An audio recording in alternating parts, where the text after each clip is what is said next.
الحمد لله نحمده ونستعينه ونستغفره ونؤمن به ونتوكل عليه ونعوذ بالله من شرور أنفسنا ومن سيئات أعمالنا من يهده الله فلا مضل له ومن يضلله فلا هادي له ونشهد أن لا إله إلا الله وحده لا شريك له ونشهد أن سيدنا وسندنا ومولانا محمدا عبده ورسوله صلى الله تعالى عليه وعلى آله وصحبه أجمعين وسلم تسليما كثيرا كثيرا أما بعد فأعوذ بالله من الشيطان الرجيم بسم الله الرحمن الرحيم يا أيها الذين آمنوا اتقوا الله حق تقاته ولا تموتن إلا وأنتم مسلمون واعتصموا بحبل الله جميعا ولا تفرقوا واذكروا نعمة الله عليكم إذ كنتم أعداء فألف بين قلوبكم فأصبحتم بنعمته إخوانا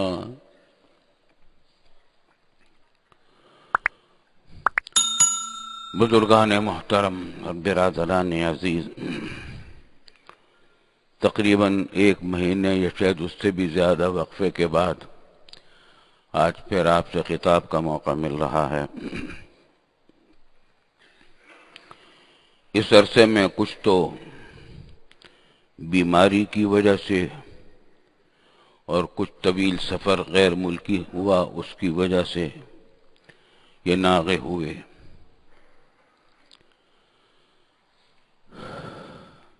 آج آپ کے سامنے کوئی نئی بات کہنے کے لیے میرے پاس کوئی بات نہیں ہے، کوئی بات ایسی نہیں ہے جو پہلے نہ کہی ہو، اور اب بات ایسی ہے کہ اب آئندہ بھی دل یوں چاہتا ہے کہ وہی کرتے رہیں، کیونکہ اس وقت ہمارا سب سے بڑا مسئلہ ہی وہ ہے، نا اتفاقی، آپس کی پھوٹ، خانہ جنگی، لا قانونیت، جنگل کا قانون، یہ ہماری بپتا ہے اور اللہ کا عذاب ہے جو ہم پر مسلط ہوا ہے۔ دل یوں چاہتا ہے کہ کوئی اور باتیں نہ کریں، بس اسی کی بات کریں، اور وجہ اس کی یہ ہے، جتنا ہم غور کرتے ہیں وہ یہی سامنے آتی ہے بہت قرآن و حدیث میں بہت غور کرنے کے بعد، کہ کفر اور شرک کے بعد سب سے بڑا گناہ قتل ناحق ہے اور مسلمانوں کی آپس میں پھوٹ ہے، فرقہ بندی، گروہ بندی، آپس کی لڑائی جھگڑا۔ جتنا ہم نے غور کیا، کفر اور شرک کے بعد سب سے بڑا گناہ قتل ناحق، ناحق کسی کی جان لے لینا اور آپس میں پھوٹ ڈالنا، اس کو شریعت نے کسی حال برداشت نہیں کیا۔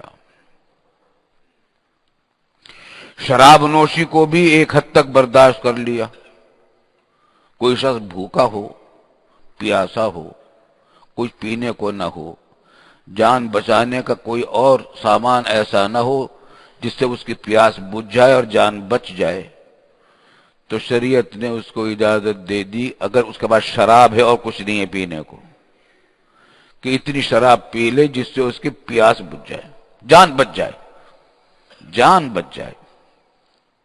شراب کو بھی جائز کر دیا ایسی مجبوری میں۔ اسی طریقے کی مجبوری میں خنزیر اور سور کا گوشت بھی حلال کر دیا۔ بھوکا ہے، کچھ اور کھانے کو نہیں، اور خنزیر کا اور سور کا گوشت سامنے ہے، جان بچانے کا کوئی اور راستہ نہیں کھائے گا تو مر جائے گا، تو شریعت نے کہا کہ کھا لو، اتنا کھا لو کہ جان بچ جائے۔ لیکن شریعت نے آپس کی پھوٹ کو اور قتل کو کسی ہاتھ برداشت نہیں کیا۔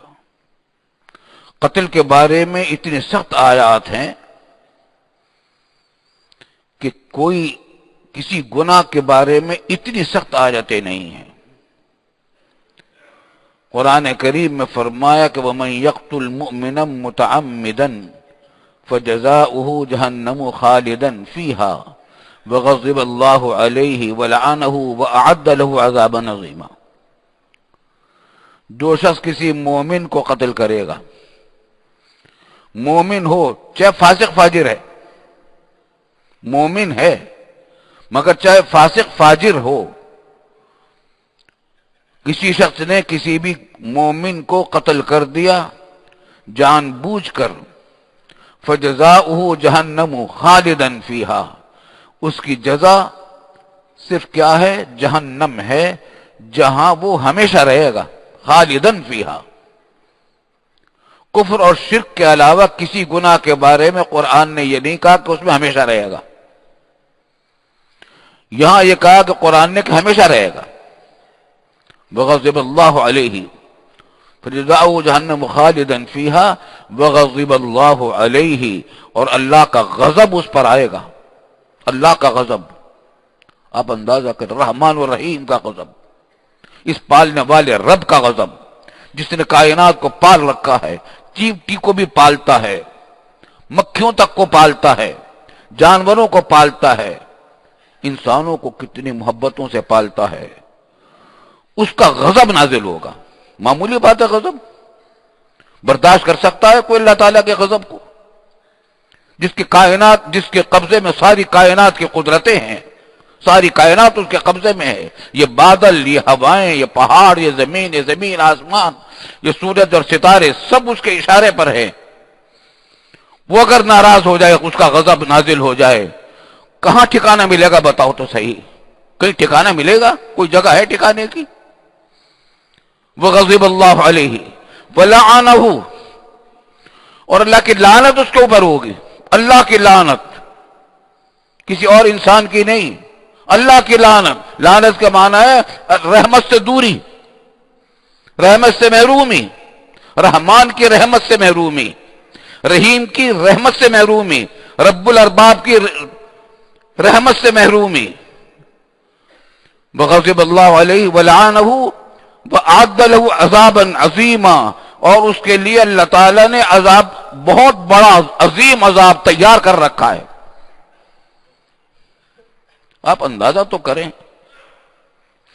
ایسا سخت اعلان کسی جرم کے بارے میں نہیں ہے کفر اور شرک کے بعد جتنا اس کے لیے ہے۔